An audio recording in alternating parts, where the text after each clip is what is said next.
ॐ नमः शिवाय शान्ताय करुणात्राय हेतवे निवेदितामि चत्मानं तं गतिं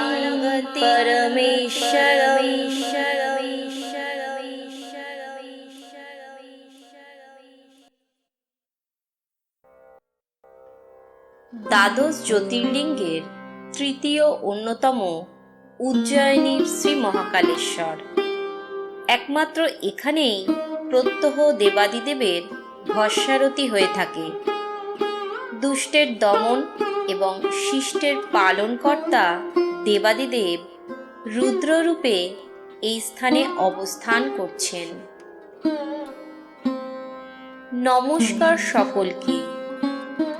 আজ দ্বাদশ জ্যোতির্লিঙ্গ সিরিজের চতুর্থ পর্বে তৃতীয় জ্যোতির্লিঙ্গ উজ্জয়িনীর শ্রী মহাকালেশ্বরের সৃষ্টি কাহিনী নিয়ে আপনাদের সামনে উপস্থিত হয়েছি পুরাণ দর্পণ চ্যানেলের সম্পূর্ণ নতুন একটি এপিসোডে।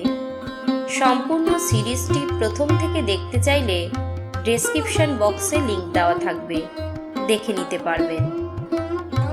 আমাদের এই প্রয়াসটি ভালো লাগলে নিচে থাকা লাইক বোতামটি প্রেস করে দেবেন, যাতে আরও বেশি লোকের কাছে এই কাহিনী ছড়িয়ে পড়তে পারে, এবং আমাদের চ্যানেলটি সাবস্ক্রাইব করে বেল নোটিফিকেশনটি অন করে দেবেন, যাতে আমরা যখনই কোনো ভিডিও দেব আপনারা তখনই তা জানতে পারবেন। প্রাচীনকালে এই স্থানের নাম ছিল অবন্তিকা। বৃদ্ধি নামক এক নিষ্ঠাবান সৎ ব্রাহ্মণ তার 4 পুত্র সহ এই স্থানে বসবাস করতেন। তারা প্রত্যেকেই ছিলেন পরম শিব ভক্ত। অবন্তিকার রাজা চন্দ্রসেনও নিজেও ছিলেন শিব উপাসক। একদিন তিনি যখন তার প্রাসাদের অন্তর্গত শিব মন্দিরে শিবের উপাসনা করছিলেন, সেই সময় হঠাৎই সেখানে এসে উপস্থিত হয় শ্রীকর নামক এক বালক। রাজপ্রহরীরা তাকে দেখা মাত্র বন্দি করে এবং নগর থেকে বহিষ্কার করে।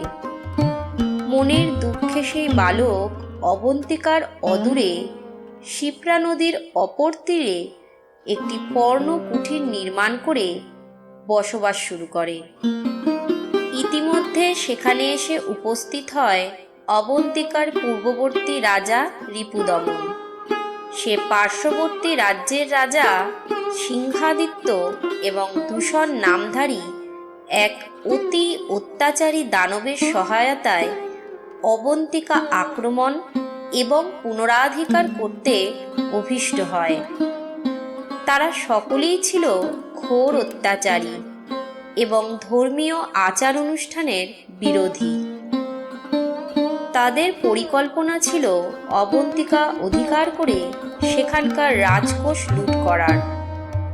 ঘটনাচক্রে তাদের এই পরিকল্পনা শ্রীখরের কর্ণগোচর হয় এবং সে অত্যন্ত দ্রুততার সঙ্গে সেই সংবাদ অবন্তিকার রাজপুরোহিত বৃদ্ধির নিকট পরিবেশন করে।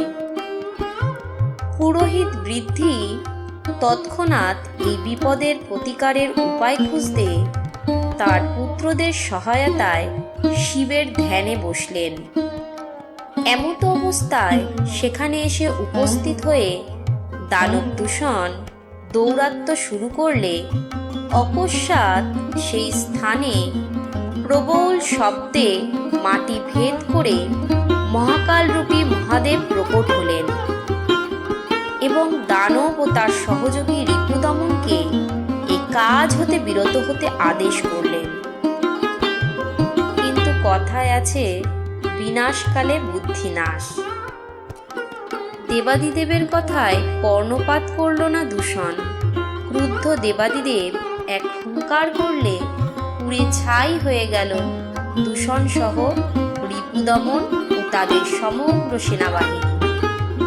অবন্তিকার বাসিন্দাদের অনুরোধে সেই স্থানে মহাকালেশ্বর রূপে অধিষ্ঠান করলেন দেবাদিদেব এবং এই বরদান করলেন যে এই স্থানে তার ভক্তকুলকে তিনি সকল প্রকার রোগ ব্যাধি অকাল মৃত্যু এবং অভাব অনটনের কবল থেকে রক্ষা করবেন।